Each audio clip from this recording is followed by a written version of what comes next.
तो एक टॉपिक है शब्द युग्म, उसके बारे में पढ़ लेते हैं, हमारे सिलेबस में है। तो हिंदी के अनेक शब्द ऐसे हैं जिनका उच्चारण प्रायः समान होता है, ओके, जिनका उच्चारण एक जैसा ही होता है, बट उनके अर्थ जो होते हैं भिन्न होते हैं। तो ये हो गया, इन्हें शब्द युग्म कहते हैं, ओके।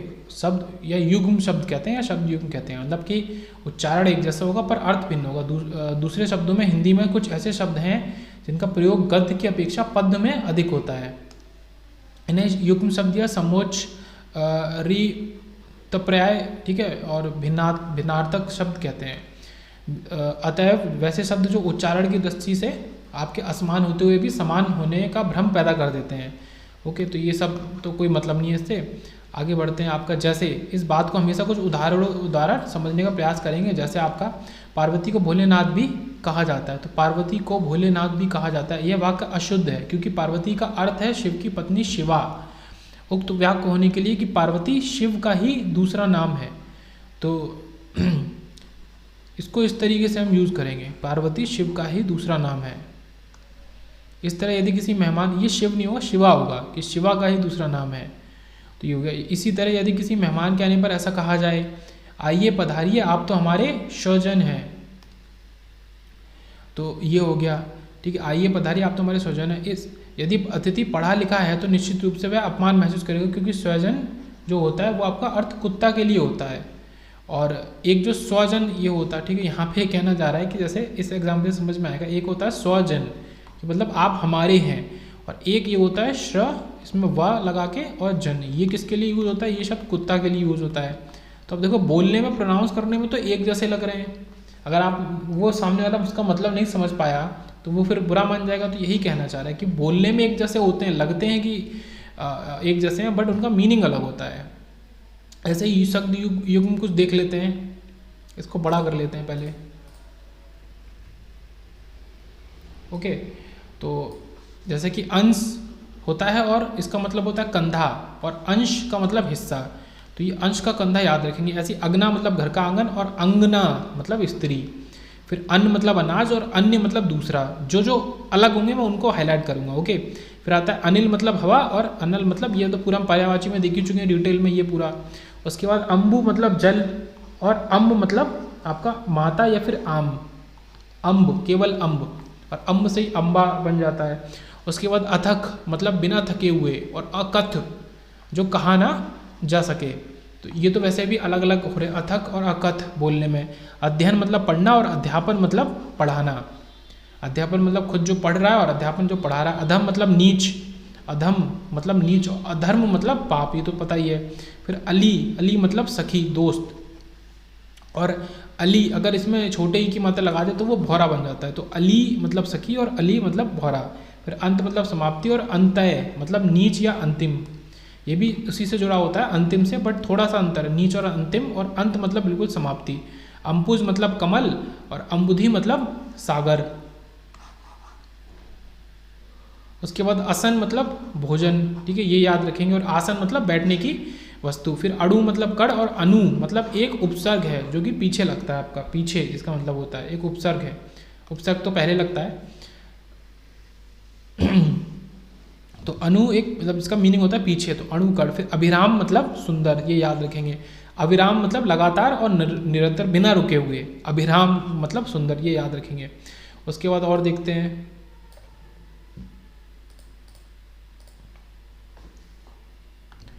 ओके। तो अपेक्षा मतलब इच्छा, आवश्यकता, तुलना में करते हैं, ठीक है, ये शब्द को। और अपेक्षा और उपेक्षा में काफ़ी डिफरेंस होता है। उपेक्षा मतलब निरादर, मतलब किसी का आदर ना करना, तो दूसरे की उपेक्षा कर दी मतलब उसका निरादर कर दिया। और अपेक्षा मतलब इच्छा रखना।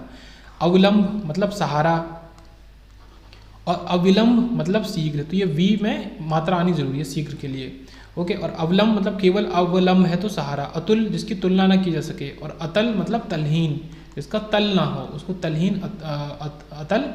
और आपका अतुल मतलब जिसकी तुलना ना की जा सके। फिर अचर जो कि चलता नहीं है, ना चलने वाला। अनुचर मतलब दास और नौकर। उसके बाद अशक्त मतलब आपका असमर्थ या शक्तिहीन, मतलब शक्ति से हीन हो गया, तो इसलिए अ लगा दिया। अ ज़्यादातर हम लगाते हैं मतलब किसी चीज़ को विदाउट, जो शब्द एक है विद, एक है विदाउट, विदाउट के सेंस में हम आ लगाते हैं शुरू में। तो अशक्त मतलब शक्तिहीन। असक्त जो है ये विरक्त होता है, इसका मतलब असक्त विरक्त। पहले मैं बीच वाला ही हटा दूँ, अनुचर दास नौकर। उसके बाद आगे चलते हैं अगम। अगम मतलब दुर्लभ और अगम्य, बहुत जैसे दुर्लभ है, रेयर है। फिर आगम मतलब प्राप्ति या शास्त्र। अभय तो निर्भय इसका मतलब होता है, अभय निर्भय एक ही मतलब है। और उभय मतलब दोनों, तो ये अलग तरीके का वर्ड है, उभय मतलब दोनों। उसके बाद आगे आपका ये अच्छा वर्ड है अब्ज मतलब कमल। ओके, अब्ज मतलब कमल, ये भी इंपॉर्टेंट वर्ड है, अब्ज कमल। और अब्द मतलब बादल, इसमें दा आ गया तो बादल और वर्ष, ये अलग अलग चीज़ों के मीनिंग हो गए। उसके बाद अरि। अरि मतलब शत्रु। और अरि मतलब, अरि किसके लिए, संबोधन के लिए यूज़ करते हैं या स्त्री के लिए यूज़ करते हैं अरि। और अरि छोटी की मात्रा मतलब शत्रु। अभिज्ञ जो जानता है, जानने वाला। और अनभिज्ञ जो अनजान है। तो यहाँ पे तो कुछ विलोम टाइप का भी हमारा काम चल रहा है, ठीक है। अभिज्ञ मतलब जानने वाला और अनभिज्ञ मतलब जो नहीं जानता, अनजान। यहाँ पे विलोम वाली स्थिति आ गई है। उसके बाद आपका है अक्ष मतलब धुरी, धुरी के लिए यूज करते हैं, एक्सेस के लिए। और यक्ष मतलब एक देव योनि का जो मेंबर होता है उसे यक्ष कहते हैं। उसके बाद अवधि मतलब काल समय, और अवधि मतलब अवध देश की भाषा। फिर आता है कि अभिहित। अभिहित मतलब कहा हुआ, ये याद रखेंगे। अभिहित मतलब कहा हुआ। और अविहित मतलब वी यहाँ भा है, अभिहित है या अविहित है मतलब अनुचित, ये भी इंपॉर्टेंट है, अनुचित हो गया। फिर अयश मतलब अपकीर्ति, मतलब यश से जुड़ा होता है कीर्ति मतलब सक्सेस, और अयश मतलब अपकीर्ति या अपयश, तो ये सब एक तरीके के वर्ड हो गए। और अयश की अगर बात करेंगे, अयश यहाँ पे शस सपेरा वाला आ गया तो लोहा, क्योंकि अयश आपका लोहे के लिए यूज होता है, तो ये भी इंपॉर्टेंट है, अयश मतलब लोहा। उसके बाद ई वाले शब्द आ गए, जैसे कि इत्र सुगंध, और इतर मतलब दूसरा, ये याद रखेंगे, इतर मतलब दूसरा। फिर इति मतलब समाप्ति, समाप्ति में इति होता है, और इति में अगर मात्रा लगा देंगे तो वो फसल की बाधा आ जाता है, ये याद रखेंगे। इति में मात्रा लगा दी ई में तो फसल की बाधा, और इति इति अगर सिर्फ है तो समाप्ति, समाप्ति में से निकलता है इति। इंदु कहते हैं चंद्रमा के लिए, और ये इंपॉर्टेंट है, इंदुर कहते हैं हम चूहे के लिए। ओके, फिर ईड़ा मतलब पृथ्वी या फिर नाड़ी के लिए कहते हैं। और ईड़ा अगर बड़े की मात्रा लगा देंगे यहाँ तो वो स्तुति के लिए यूज होता है ये शब्द। ओके, ईड़ा मतलब स्तुति। उसके बाद आता है उपकार। उपकार करना मतलब भलाई, ठीक है, एहसान। अपकार आपका बुराई, तो उपकार भलाई और आ कर दिया तो बुराई हो गया। उसके बाद उद्धत मतलब उद्दंड, उद्दंड। और उद्दत ये भी धा दा ऐसा ही है, तो मतलब तैयार। ओके, उद्धत जो शब्द है वो सीधे उद्दंड हो जाता है आपका, मतलब जो सही ना हो, नेगेटिव सेंस में बात कर रहे हैं। उसके बाद इधर आ गया है कि उपरक्त मतलब भोग विलास में लीन। ओके, फिर आता है अपरत या उपरत मतलब विरक्त। विरक्त का एक ऊपर और भी था, तो ये शब्द उपरत और उपरक्त, इसमें का है बीच में, उपरक्त और उपरत, तो इसका विरक्त हो गया। उपाधि मतलब पद खिताब। उपाधि अगर ये धाम में ये करते हैं तो उपद्रव यूज हो जाता, शब्द हो जाता है, ठीक है। उपाधि को उपद्रव की तरह यूज करेंगे। तो अब उपाधि में अगर छोटी की मात्रा है तो फिर वो पद खिताब, ये तो सभी को पता होता है ये शब्द। उपयुक्त मतलब ठीक, और उपयुक्त मतलब उपयुक्त अगर उसमें ये उड़ती राखी मात्रा हम जोड़ दें, ये इसका मतलब होता है ऊपर कहा हुआ है, जो ऊपर कहा हुआ है वो वाली बात, जैसे कि उपयुक्त लिखा हुआ कथन। और उपयुक्त मतलब ठीक, और ऋत मतलब ये इंपॉर्टेंट है, सत्य, सत्य के लिए यूज होता है। और ऋतु मौसम के लिए। एतवार मतलब एतवार, रविवार के लिए एतवार करके लिखते हैं। और एतवार मतलब विश्वास, ये अलग तरीके का एतवार हो गया। ये एतवार में अगर यहाँ पे ये ऊपर बड़े की मात्रा आ गई तो वो विश्वास हो जाएगा, छोटे की मात्रा इतवार को रविवार बोलते हैं।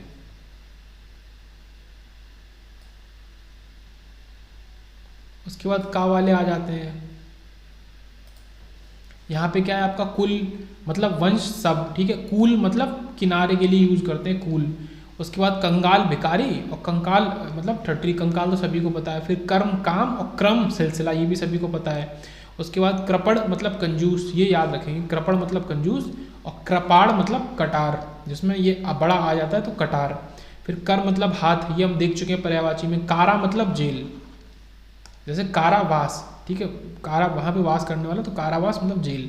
फिर कपि छोटे की मात्रा तो बंदर, और कपि मतलब घिरनी, ये याद करेंगे, ठीक है। कपि अगर यहाँ पे बड़े की मात्रा आ जाएगी तो घिरनी। फिर किला मतलब गढ़, और कीला मतलब खूटा, ये तो सभी को पता है। फिर कृति मतलब रचना, और कृति जब बड़े की मात्रा आ जाती है तो निपुण और पुण्यात्मा। ठीक है, तो ये याद करेंगे। कृति अगर करेंगे तो निपुण या पुण्यात्मा। और कृति मतलब वो तो सभी को पता होता है कि रचना के लिए कृति, ये उसकी कृति है, उनके द्वारा लिखित है। फिर कृत अगर केवल है तो किया हुआ। और क्रीत जो शब्द की क्रीत तो खरीदा हुआ। ठीक है, तो ये शब्द याद रखेंगे, क्रीत मतलब खरीदा हुआ। फिर क्लांति मतलब थकावट के लिए बोलते हैं, और क्रांति उलट फिर, ये सबको पता है। और कांति जो शब्द होता है वो चमक या चांदनी के लिए यूज होता है। ठीक है, कांति जो शब्द है वो चमक चांदनी के लिए यूज होता है। क्लांति एक अलग शब्द है थकावट के लिए। कली मतलब खिला फूल, ये तो सभी को पता है, कली इसको लिखने की जरूरत नहीं है। फिर कली मतलब कलयुग के सेंस में बोलते हैं। कर्ण कान और एक नाम है, मतलब कर्ण जो एक भाई थे पांडवों के, तो वो कर्ण, और कान के लिए यूज करते हैं कर्ण को। और करण एक कारक है, और इंद्रियां, ठीक है, ये याद रखेंगे, इंद्रियों के लिए करण को यूज करते हैं। उसके बाद और चलते हैं, देखते हैं बाकी क्या कह रहा है। कुटी, कुटी मतलब आपका झोपड़ी, और कूटी मतलब ये क्या है, धुती और जालसाज मतलब बुरा व्यक्ति। फिर आता है कोर मतलब किनारा, ये याद रखेंगे, कोर किनारा। कोर तो वैसे भी क्या कहते हैं ना कि कोर है इस क्यूब का, मतलब क्यूब का ये कॉर्नर है, तो उसी से कोर किनारा निकलता है। फिर कौर मतलब ग्रास के लिए यूज करते हैं। उसके बाद खड़ा मतलब बैठा का विलोम, जो बैठा है खड़ा। और खरा मतलब शुद्ध के लिए बोलते हैं खरा, ये चीज़ बिल्कुल मतलब 24 कैरेट ये खरी है तो शुद्ध है। उसके बाद खादी मतलब खाद्य और कवच। ठीक है, खादी मतलब खाद्य और कवच। और खादी खद्दर और कटीला, खादी तो जो कपड़ा होता है वो वाला, और कटीला के लिए भी यूज़ करते हैं खादी को। और खादी जो छोटी की मात्रा है वो खाद्य और कवच के उसमें होता है यूज। फिर कांति उधर हमने देख लिया तो चमक के लिए, और कांत पति और चंद्रमा के लिए। ओके, पति और चंद्रमा। और कांति चमक और चांदनी। ठीक है, कांत और कांति में यही एक सिमिलरिटी बोलेंगे, कांत चंद्रमा, और चंद्रमा की जो चांदनी है वो कांति। फिर करीश, ये इंपॉर्टेंट वर्ड है, गजराज के लिए यूज करते हैं करीश। और करीश, ठीक है, यहाँ पे षटकोण वाला सा मतलब सूखा गोबर, ये इंपॉर्टेंट है। ठीक है, करीश गजराज और करीश सूखा गोबर। उसके बाद कृतिका एक नक्षत्र होता है। और कृतज्ञा कृत्यका अगर है तो ये भयंकर कार्य करने वाली देवी के लिए यूज होता है ये शब्द कृत्यका। और कृतिका एक नक्षत्र है। कुजन मतलब बुरा आदमी, और कूजन इसमें बड़े गु की मात्रा आ गई, मतलब कलरव के लिए यूज करते हैं। ठीक है, ये याद रखेंगे, कूजन। उसके बाद कुनबा मतलब परिवार, और कुनवा मतलब खरीदने वाला, ये इंपॉर्टेंट है। कुनवा मतलब खरीदने वाला, और बा है तो परिवार। कोड़ा चाबुक के लिए बोलते हैं, कोरा मतलब नया। केशर मतलब कुमकुम, यहाँ पे जब ये शलजम वाला सा आता है तो केशर आपका कुमकुम होता है। और जो केसर होता है, जो केसर लाल कलर का होता है, एक तो वो तो होता ही है, और सिंह की गर्दन के बाल को भी हम केसर बोलते हैं। सिंह के जो बहुत सारे शेर के बाल होते हैं तो केसर बोलते हैं, लेकिन इसमें सपेरा वाला, और केशर मतलब कुमकुम। और ये कुनवा जो था ये आपका खरीदने वाला, कूजन मतलब कलरव। और आगे चलते हैं,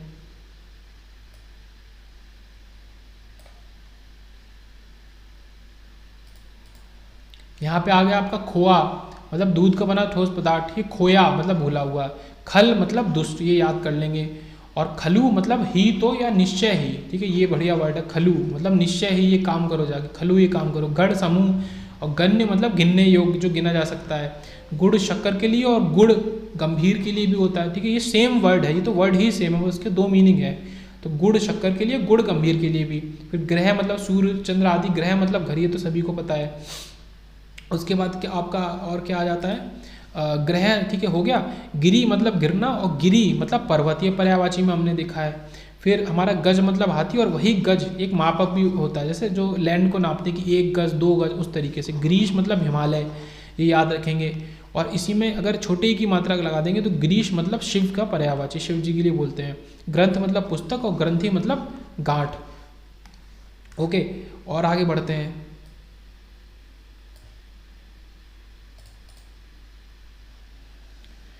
यहाँ पे फिर आता है कि चिर मतलब पुराना। ठीक है, जैसे चिरकाल। फिर चीर मतलब कपड़ा, ये सब तो हम देख चुके हैं। चिता सबका पता है। ठीक है, और चीता मतलब बाकी एक जाति। फिर आता है चूर मतलब कड़, और चूर्ण, चूर्ण के लिए, चूरन के लिए बोलते हैं ये। ओके, फिर चूड़ जो शब्द है वो आपका चोटी के लिए या सिर के लिए इस्तेमाल करते हैं, ये याद रखेंगे। ओके, उसके बाद चतुष्पद मतलब चौपाया या जानवर के लिए यूज़ करते हैं ये। और इसमें अगर था आ जाए, था, चतुष्पथ तो जो चौराहा, ठीक है। पथ, इसमें शब्द क्या आ रहा है, पथ शब्द आ रहा है, मतलब रास्ते के हिसाब से बोल रहा है, तो इसमें चार भी आ रहा है और पथ भी आ रहा है, तो चौराहा। उसके बाद चार मतलब चार संख्या जासूस, और चारू मतलब सुंदर, ये चार सुंदर का पर्यायवाची, ये हमने पहले देख लिया। चर मतलब नौकर, दूत, जासूस, ठीक है, ये इंपॉर्टेंट वर्ड है। चर मतलब नौकर भी है, दूत और जासूस, तीन अलग अलग उनके लिए यूज़ करते हैं। उसके बाद चक्रवात बवंडर के लिए यूज़ होते हैं, और चक्रवाक एक पक्षी होता है, चकवा पक्षी, ठीक है, चक्रवाक और चक्रवात सबको पता है। चाश मतलब नीलकंठ, ये याद रखेंगे, चाश, इसमें षटकोल वाला सा है, और इसमें चास, ये सपेरा वाला सा, खेत की जुताई करना को चास बोलते हैं। फिर चरी मतलब पशु, इसमें छोटे की मात्रा, और चरी मतलब चारागाह, जहाँ पे चर सकते हैं जाके। चषक मतलब चस्का या लत, और चषक मतलब इसमें षटकोण वाला श, तो ये प्याला। ओके, ये याद रखेंगे। इसमें जैसे चरी इंपॉर्टेंट है, पशु, चास मतलब नीलकंठ। और आगे चलते हैं।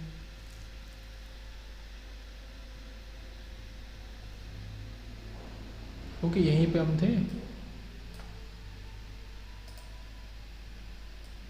ये ट डा ढा वाला टुक, टुक मतलब थोड़ा, और टूक मतलब टुकड़ा, तो ये याद रखेंगे। इसका अपोजिट है, ये टुकड़ा से टुक निकला तो ये थोड़ा हो गया, और टूक मतलब टुकड़े को ही बोलते हैं। और टोटा मतलब घाटा, और टोंटा मतलब ये किसके लिए यूज़ करते हैं, बंदूक के कारतूस के लिए टोंटा शब्द यूज़ करते हैं। ठीठ, ढीठ मतलब दस्ती, और ढीठ ये ढा, यहाँ पे ये डा है, डीठ जो शब्द होता है दृष्टि के लिए यूज़ होता है, ठीक है, ये अलग है एक तरीके का। ढीठ तो सबको पता है, निडर। फिर ढोर मवेशी के लिए यूज़ करते हैं, और डोर सूत के लिए यूज़ करते हैं, धागे के लिए, सबको पता है। तो ये डीठ है दृष्टि के लिए, ये याद रखेंगे। उसके बाद इधर आ जाते हैं दा धा वाले पे, दूत मतलब जो संदेश लाता है, और धूत ये आपका हो गया जुआ खेलने वाला, जुआ। फिर दारू, लकड़ी के लिए हम दारू शब्द यूज़ करते हैं, पर इसमें ये वाली मात्रा इस तरीके से लिखते हैं, ये याद रखेंगे। दारू ये लकड़ी, और दारू जब लिखते हैं तो वो शराब, सबको पता है। तो ये दारू लकड़ी है, ये याद रखेंगे। द्वीप ये पर्यायवाची हाथी का, ये हमने पहले ही देखा है, हाथी का पर्यायवाची द्वीप, द्वीप छोटे ही की मात्रा, और द्वीप तो टापू को कहते हैं। धराधर जल्दी को कहते हैं, और धराधर शेषनाग को कहते हैं, धराधर शेषनाग। फिर धारी छोटे की मात्रा, तो झुंड को कहते हैं धारी, और धारी मतलब धारण करने वाला, जो धारण कर रहा है वो धारी। फिर धूरा मतलब धूल को कहते हैं, ये धूरा। और धुरा मतलब अक्ष को कहते हैं, धुरा मतलब अक्ष। आगे चलते हैं, और इसके आगे कौन कौन से हमारे हैं। ओके, तड़ाक शब्द यूज होता है जल्दी के लिए, और तड़ाग हम तालाब का पर्यायवाची पहले देख चुके हैं। इस तरीके से तरणी स्मॉल मतलब छोटी ये मात्रा है तो सूर्य, और तरणी बड़ी मात्रा है तो नाव। और तरुणी इसमें रू भी अगर जोड़ दें तो वो युवती के लिए तरुणी हो जाता है शब्द यूज, ठीक है। तड़ाक जल्दी, तड़ाक तालाब, तरणी सूर्य, और तरणी बड़ी की मात्रा तो नाव। फिर इसी तरीके से तर्क मतलब तर्क देना बहस में, और आपका तक्र जो ये शब्द है इसके लिए मट्ठे के लिए यूज होता है, ये इंपॉर्टेंट है। तक्र मट्ठे के लिए। तरी गीलापन, और तरी ठीक है ये नाव के लिए यूज होता है, स्मॉल ई, स्मॉल बोले तो छोटी की मात्रा। और आपका तरंग ये आपका लहर के लिए सबको पता। तुरंग घोड़े का पर्यायवाची, ये भी सबको पता है। और आपका क्या है, तनी मतलब थोड़ा, और तनी मतलब बंधन, मतलब ये तनी इसमें छोटी की मात्रा आ गई तो बंधन, और बड़ी की मात्रा आ गई तो थोड़ा। फिर तब, उसके बाद तब मतलब तुम्हारा। फिर तुला मतलब तराजू कहते हैं, और तूला कपास को कहते हैं, ये याद रखेंगे। तूला जो शब्द है कपास के लिए यूज होता है। तप्त गर्म के लिए यूज होता है, और तृप्त संतुष्टि के लिए यूज होता है। तार धातु तंतु टेलीग्राम के लिए यूज होता है, और ताड़ एक पेड़ है, ताड़ का पेड़। ओके, तो इसमें इंपॉर्टेंट क्या था आपका है तप्त जो गर्मी के लिए यूज होता है। इसी तरीके से आपके ना वाली कैटेगरी आगे देखते हैं। यहाँ पे आपका निहत मतलब मरा हुआ, निहत मतलब मरा हुआ, और निहित मतलब छुपा हुआ, छुपा हुआ है या संलग्न। और उसके बाद नियत निश्चित, और नियत मतलब मंशा या इरादा आपका क्या है, ये तो इजी है। फिर निश्चल मतलब छल रहे, छल के बिना, और निश्चल मतलब अटल, जो बिल्कुल मतलब दृढ़ है, बिल्कुल उसी जगह पे वो अपने पॉइंट पे टिका हुआ। फिर नांदी कहते हैं मंगलाचारण का नाटक है, नाटक का। नंदी शिव का बैल। फिर निमित्त, ठीक है, नी इसमें नी में भी आ जाता है तो हेतु के लिए यूज़ होता है। और आपका नमित जो है वो हमारा झुका हुआ के लिए यूज़ होता है, नमित। उसके बाद आता है आपका नीरज, ये कमल का पर्यायवाची सबको पता है। ओके, नीरज इसमें दा है तो ये बादल का है, ये नीरज कमल के लिए है। फिर निर्झर मतलब झरने के लिए यूज़ करते हैं। और निर्जर आप जो शब्द यूज़ करते हैं वो देवता के लिए यूज़ करते हैं, निर्जर। निशाकर चंद्रमा के लिए और निशाचर आपके राक्षस के लिए, ये सब पर्यायवाची में देख चुके हैं। फिर आपका नाई तो तरह और समान। ओके, और नाई ये सेम ही शब्द है आपका लगभग। तो ये हजाम के लिए जो नाई होता है जो बाल और दाढ़ी बनाता है तो वो उसके लिए हो गया। और आपका इधर क्या है कि पुरुष मतलब कठोर, परुष जो शब्द है वो कठोर के लिए, पुरुष तो मतलब मर्द नर, तो परुष है, इसमें पू नहीं है, परुष कठोर के लिए। प्रदीप दीपक, और प्रतीप पा आ गया तो उल्टा विशेष। और काव्यालंकर, तो ये प्रतीप जो शब्द इसमें ता आ गया, ये इंपॉर्टेंट है। तो ये आपका इतने अलग अलग मीनिंग में यूज हो जाता है, उल्टा विशेष, ठीक है। प्रसाद कृपा भोग, प्रासाद हम यूज करते हैं, ये इंपॉर्टेंट है महल के लिए, प्रसाद तो सबको पता है। तो प्रासाद बड़े आ की मात्रा। फिर प्रणय जो शब्द है, प्रणय वो प्रेम के लिए, और परिणय मतलब विवाह के लिए होते हैं। परिणय शब्द जो विवाह के लिए यूज किया जाता है, प्रणय और परिणय। उसके बाद प्रबल शक्तिशाली और प्रवर, तो ये श्रेष्ठ गोत्र में यूज होता है ये शब्द। ओके, प्रवर। परिणाम मतलब नतीजा फल, और परिमाण मतलब मात्रा, तो ये इजी है। पास मतलब नज़दीक, और पाश मतलब बंधन, ये इंपॉर्टेंट शब्द है, ठीक है। पाश षटकोर वाला शलजम वाला सागर, ये पाश में आ जाता है तो बंधन के लिए यूज होता है। पीक पान आदि का थूक, और पिक कोयल का पर्यायवाची, अब देख ही चुके हैं। उसके बाद आपका और क्या बचा,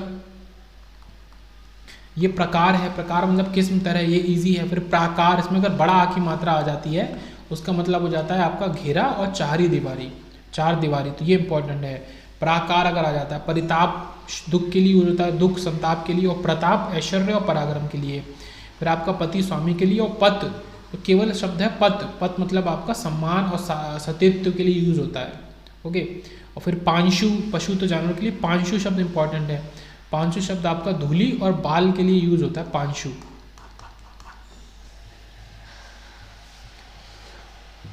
उसके बाद और आगे चलते हैं। बलि शब्द आपका बलिदान, और बलि मतलब वीर के लिए यूज होता है। तो ये बलि में, बलि छोटी की मात्रा सबको पता है, बलिदान जो होता है या बलि चढ़ाई जाती है उसमें, और बलि अगर बड़े की मात्रा आ जाए तो आपका ये क्या हो जाता है, ये आपका वीर के लिए हो जाता है। फिर बास महक गंध, बास आ रही है, वास निवास। बहन बहन, वहन जो है ये ढूंढा के लिए यूज होता है। उसी तरीके से आपका बल टाकट और वल जो शब्द है, ये वाहन और वाह, इसमें वावा है और इधर बाबा है। इस वाली लाइन में बा इस्तेमाल हो रहा है, इधर वाह। तो वल आपका मेघ के लिए यूज होता है, ओके, मेघ या बादल। इस तरीके से बंदी कैदी और वंदी अगर बात कर रहे हैं, वंदी तो आपका भाट और चारण के लिए यूज होता है ये।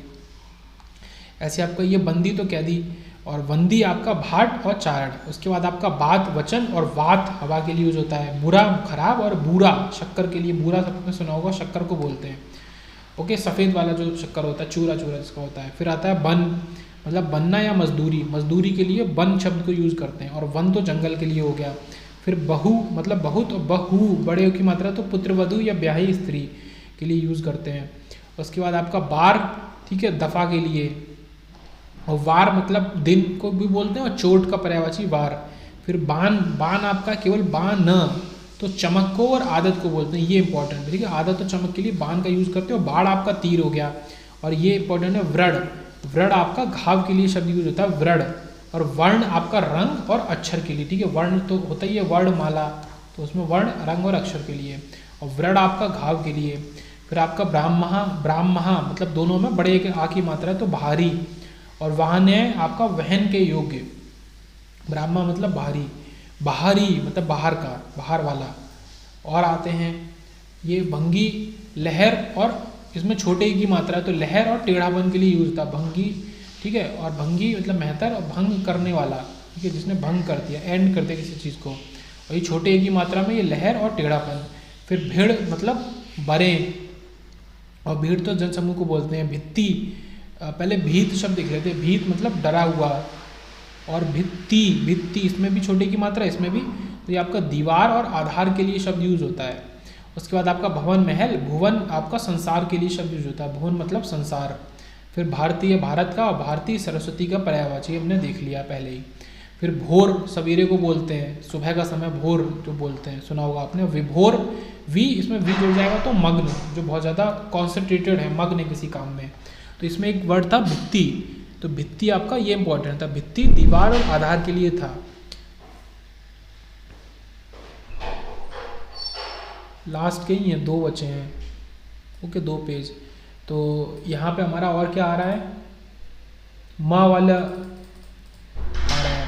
तो यहाँ पे मनुज मतलब मनुष्य के लिए बोलते हैं, मनोज कामदेव का पर्यायवाची हमने पहले देख लिया। मल गंदगी, और मल्ल आपका पहलवान या योद्धा के लिए शब्द यूज होता है। उसके बाद मेघ बादल के लिए, मेध आपका यज्ञ के लिए। मेघ बोले अश्वमेघ, उसमें तो वो तो मेघ अलग है, मेध शब्द है ये यज्ञ के लिए।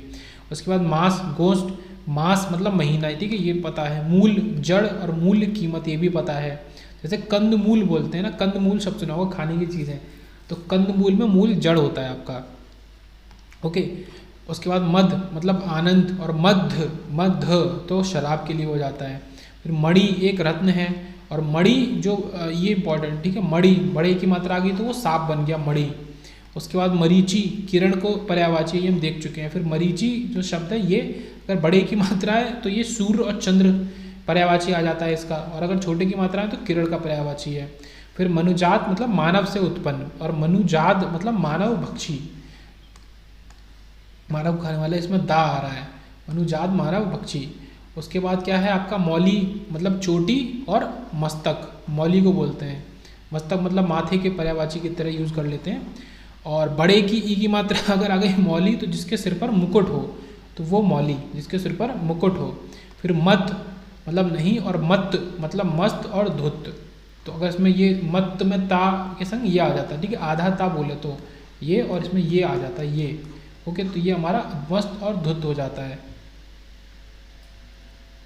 उसके बाद और आता है ऊपर रंक मतलब गरीब, ठीक है, ये पर्यायवाची है। रंग मतलब वर्ण, रग मतलब नस, और राग मतलब लय, ठीक है, राग संगीत और उसमें यूज होता है। फिर रथ, रथ अगर केवल है तो लीन, और रति कामदेव की पत्नी या प्रेम के लिए यूज करते हैं इस वर्ड को यूज, ओके। रथ केवल अगर है तो वो है लीन। फिर रोचक मतलब रुचने वाला, और रेचक मतलब दस्तावर, ये याद कर लेंगे, रेचक का मतलब दस्तावर। और आपका रद मतलब दांत के लिए यूज होता है, इसमें दा इसमें दा, रद दांत, और रद्द मतलब ये तो सबको पता है खराब। फिर राज राजा या प्रांत, राज रहस्य के लिए भी यूज करते हैं, ठीक है, राज, ठीक है, राज तो राज होता है तो वो ये रहस्य के लिए भी यूज करते हैं। फिर रार मतलब राड़ लगा दी, जैसे 2 लोगों के बीच में राड़ लगा दी बोलते हैं तो झगड़ा, और ऐसे ये वर्ड हो गया तो ये हो गया। उसके बाद और आगे देखते हैं, इसमें आ रहा है राई, राई एक तिलहन जो तिल होता है उसको राई बोलते हैं, जो यूज होता है मसालों में किचन के अंदर। फिर राई अगर केवल है, इसमें बड़े की मात्रा नहीं है तो सरतार के लिए भी राई बोलते हैं। फिर रोशन मतलब प्रकट प्रदीप्त, और रोषण ये कसौटी या पारा के लिए यूज होता है शब्द, रोषण। उसके बाद लवण मतलब नमक के लिए यूज होता है, और लवन मतलब खेती की कटाई के लिए ये शब्द यूज होता है, ओके। ये इंपॉर्टेंट है ये वाला डिफरेंट दोनों का।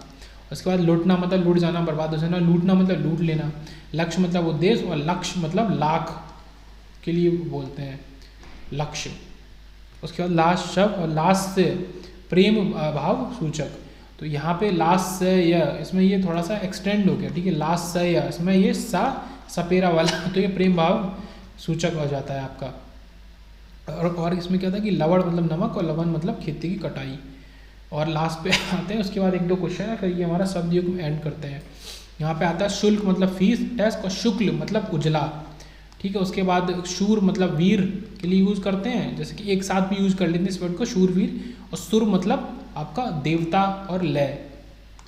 उसके बाद शम मतलब संयम के लिए यूज़ कर लेते हैं, और सम मतलब इसमें ये सपेरा वाला सा तो समान के लिए यूज़ कर लेते हैं, एक जैसा मतलब, समान मतलब एक जैसा, इक्वल। फिर शर्व अगर लिखते हैं तो सर्व तो ये शिव के लिए यूज़ कर लेते हैं, शर्व, और सर्व मतलब सब। उसके बाद शप्त मतलब शाप पाया हुआ, जिसको शाप दे दिया गया है। फिर सप्त ये सा है, इसमें इस वाले में क्या था, शलजम वाला सा था, इसमें सपेरा वाला, तो ये 7 के लिए यूज़ करते हैं, शहर नगर के लिए, और शहर सवेरा के लिए। ये इंपॉर्टेंट है, केवल अगर सपेरा वाला सा है तो शहर सवेरा के लिए। फिर साला पति का भाई, और या पत्नी का भाई। और शाला ये घर के लिए यूज़ करते हैं, या मकान या पर्टिकुलर किसी जगह के लिए, जैसे पाठशाला जहाँ पे पढ़ाई करी जाती है। शीशा कांच, और सीसा एक जो होता है वो एक धातु होता है सीसा, और शीशा अगर है तो वो कांच। श्याम श्री कृष्ण काला, और श्याम अगर है तो वो एक एशिया का एक देश है श्याम। उसके बाद शती, तो ये सैकड़े के लिए यूज़ करते हैं, 100 के लिए यूज़ करते हैं। शती इसमें शलजम वाला शाह आता है। और सती पतिव्रता स्त्री। शैया मतलब बिछावन, और सज्जा मतलब सजावट। ठीक है, ये तो ईजी है। शती सैकड़ा के लिए, ये सती शती सैकड़ा के लिए। उसके बाद हुंकार मतलब गर्जन या ललकार, और हुंकार ये पुकार, दोनों एक जैसी वर्ड है, उनके अलग अलग ऐसे मीनिंग हो गए। फिर हल, एक तो हल हमारा खेत जोतने वाला हो गया, एक शुद्ध व्यंजन हो गया हल, क्योंकि शुद्ध व्यंजन होता है हल। हरि विष्णु के लिए, और बड़ा अगर इसमें ई लगा देंगे तो हरि हरे रंग का। ठीक है, छोटा ई जब तक रहता है तो वो विष्णु। फिर हंसी हंसना, और हंसी तो हंसनी, हंसनी के लिए हंसी भी बोल देते हैं, जैसे हंस और हंसनी, तो उसमें ना लगा के हंसी भी बोल देते हैं। फिर हुती, हुती हवन के लिए यूज़ करते हैं, और हुती हम बुलावे के लिए यूज़ करते हैं, तो ये इंपॉर्टेंट है। ओके, ये वाला इंपॉर्टेंट है। हुती हवन के लिए, और बड़ा ऊ हुती तो बुलावा। हुड़ मतलब एक मंगल जाति, और हुन मतलब मोहर के लिए यूज़ करते हैं, ये वर्ड इंपॉर्टेंट है। मोहर के लिए हुन यूज़ करते हैं, हुन। हुक तो पीठ का दर्द के लिए यूज़ करते हैं, और हुक हृदय की पीड़ा के लिए यूज़ करते हैं। दोनों ये पीड़ा के हैं। हुक अगर है छोटे की मात्रा तो पीठ का दर्द, और हुक है अगर बड़े की मात्रा है तो आगे मतलब हृदय का दर्द। हूठा अंगूठा को बोल देते हैं शॉर्ट में, और हूठा 3.5 का पहाड़ा। और हाड़ हड्डी के लिए बोल देते हैं, और हार तो पराजय के लिए होता ही है। तो ये सारे वर्ड हो गए। अब इनको क्या है, 30 मिनट का वीडियो हुआ यहाँ तक, इसको 1.5 पे लगा के रिपीट कर लेंगे तो सारे रिवाइज हो जाएंगे। अब आते हैं वापस का मतलब है कि दीन शब्द का श्रुति सम भिन्नार्थक शब्द कौन सा है, तो दीन का क्या हो जाएगा, आपका दिन हो जाएगा। मतलब भिन्नार्थक मतलब कि बोलने में एक जैसा लगे पर अर्थ अलग हो। हीन तो पूरी तरीके से अलग है, मतलब वो बोलने में एक जैसा हो। तो दिन मतलब दिवस, दीन मतलब गरीब। उसके बाद किस क्रमांक के शब्द में श्रुति श्रम भिन्नार्थक का सही अर्थ भेद है, तो मतलब सही अर्थ भेद है, बाकी में गलत है। जैसे कि आपका आदि और आदि, तो ये आपका अभ्यस्त और प्रारंभ, तो ये आदि तो आपका अभ्यस्त है, ठीक है, इसका ये है। और ये जो आदि है इसका मतलब आरंभ या वगैरह होता है, तो ये आगे पीछे कर दिया है। ओके, उसके बाद अनल और अनिल, तो अनल आपका अग्नि के लिए होता है और अनिल आपका हवा के लिए होता है। ओके, तो इसमें भी वही चीज़ करिए, आगे पीछे कर दिया है। तरणी और तरणी, तो ये तरणी जो है ये आपका सूर्य के लिए किरणें हो गई, और ये तरणी आपका नाव के लिए हो गया, इसमें भी आगे पीछे कर दिया है। बट यहाँ पे ठीक है, यहाँ पे क्या है कि आपका मरीची जो है वो किरण के लिए है, और ये जो मरीची है बड़े ई की मात्रा इसमें आ गई, तो ये आपका सूर्य मतलब और रवि सूर्य का पर्यायवाची है, सूर्य चंद्र के लिए है। तो ये ठीक है, मतलब बाकी तीनों में भी ऑप्शन आंसर तो ठीक दे रखे हैं पर वो आगे पीछे कर दिए हैं। मतलब इसका ये मतलब था कि जैसे 1, 2 और ये 3 और 4, तो आपका 1 3 से मैच होना चाहिए और 2 4 से मैच होना चाहिए, तो ये उनका मतलब था। उसके बाद अंश और अंश शब्द युग का भेद अर्थ का चयन कीजिए। ठीक है, तो अंश तो हिस्सा हो गया हमारा, तो ये अंश जो बाद वाला है ये हमारा भाग और हिस्सा दोनों ही इसके मतलब हो गए। तो देखो इसका मतलब कुल तो नहीं हुआ, बाजू हुआ भी नहीं हुआ, और भाग हो सकता है, पर इस अंश का मतलब क्या होगा वो भी देखना जरूरी है। ये वाला जो अंश है इसका मतलब है बाहा और बाजू और भुजा, तो इसमें किनारा मतलब नहीं आएगा, तो इस वजह से ऑप्शन केवल डी सही होगा। और उनके दो यहाँ मतलब दे दिए हैं। अंश है इसमें अगर सपेरा वाला सा है तो बाहा और बाजू भुजा है, और अगर शलजम वाला सा है तो वो भाग और हिस्सा है। उसके बाद ये हमारा है किस क्रमांक के शब्द श्रुति सम भिन्नार्थक का सही अर्थ भेद है, मतलब किसी एक में सही अर्थ भेद है। तो शर का मतलब बाढ़ और तालाब होता है, और सर का मतलब महाशय, तो यहाँ पे ए हमारा सही है। बाकी जैसे कि चालाक है और उसका होशियार उन्होंने बाद में दे रखा है, जबकि क्या था कि जो ऊपर बात थी कि पहला जो है वो तीसरे से मैच होना चाहिए और दूसरा चौथे से, तो यहाँ पे दूसरा तीसरे से मैच हो रहा है कि चालक कोई वाहन को चलाने वाला। ऐसी कुजन का मतलब बुरा व्यक्ति, और कूजन मतलब पक्षियों की चहचहाहट, और केसर मतलब कुमकुम, और केशर ये सिंह की गर्दन के बाल। ये भी ठीक है। केसर ये सिंह की गर्दन के बाल होते हैं, ठीक है। यहाँ पे दो ऑप्शन ठीक है, ए भी ठीक है और डी भी ठीक है। और ये जो केशर होता है ये कुमकुम कुमकुम के लिए यूज होता है। ओके, तो यहाँ ए और डी दोनों ठीक थे। उसके बाद आगे बढ़ते हैं। यहाँ पे क्या बोला है, किस क्रमांक, वही चीज़ जैसे कि सही अर्थ भेद है। क्रमांक मतलब फिर वही बात की जैसे 1 2 3 4 है, तो इसका क्या मतलब है कि पहला आपका तीसरे से मैच होना चाहिए और आपका दूसरा चौथे से मैच होना चाहिए, तो वो क्रम सही बोला जाएगा।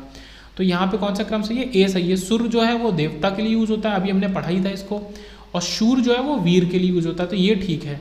बाकी जैसे देखते हैं कि तनु, तनु ये पुत्र के लिए, और तनु गाय और दुबला, ये सारे हो गए। उसके बाद जैसे दैव ये भाग के लिए शब्द यूज होता है, और देव देवता के लिए। और आचार आचरण और फल के लिए आचरण, और अचार जो है ये फल सब्जियों के व्यंजन यूज होता है, सब्जियों के व्यंजन में। तो ये हो गया। तो बाकी तीन में, बाकी तो ऑप्शन तो मतलब आंसर तो सही नहीं है, पर वो क्रम सही नहीं है। क्रम फिर से मैं रिपीट कर देता हूँ, पहला तीसरे से मैच होना चाहिए, दूसरा चौथे से मैच होना चाहिए। नेक्स्ट देखते हैं प्रकृत और प्राकृत, ये दो हैं। तो यहाँ पे भी ए वाला हमारा ठीक है। तो प्राकृत का है कि बोलचाल की एक प्राचीन भाषा है या आर्य भाषा के मध्य युग की भाषा। और प्रकृत क्या है कि जो प्रकृति से उत्पन्न हुआ हो, तो प्रकृत प्रकृति से प्रकृति होता है, ठीक है। प्रकृति, इसमें बड़ा आ नहीं होता, ये याद रखेंगे।